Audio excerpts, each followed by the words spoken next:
President Biden adding insult to injury, calling China a ticking time bomb and adding, quote, "That's not good because when bad folks have problems, they do bad things." Let's get to team coverage now with Bloomberg's Kailey Leinz and Tom Orlik out of Washington. Kailey, what did the president mean by that?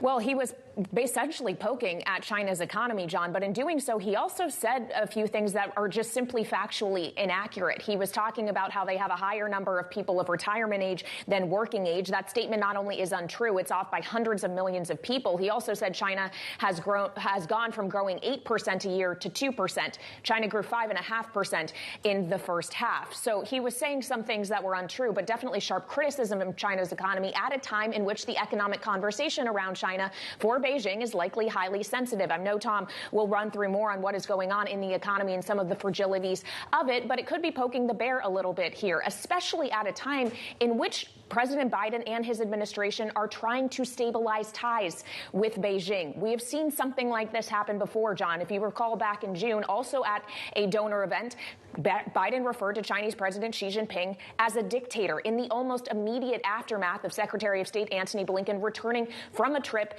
to Beijing, attempting to normalize relations. Of course, since then, we have seen other officials traveling to Beijing. U.S. Treasury Secretary Janet Yellen made a trip, as did climate envoy John Kerry. We're expecting Commerce Secretary Gina Raimondo to do the same. But this still could be disruptive in this relationship and could make it more difficult, perhaps, the proposition for President Biden to meet in person with Xi Jinping this fall, considering not only he is making remarks like a ticking time bomb, but also the U.S. is taking active action to restrict China's advancement of certain technologies, like the executive order on outbound investment the president signed earlier this week.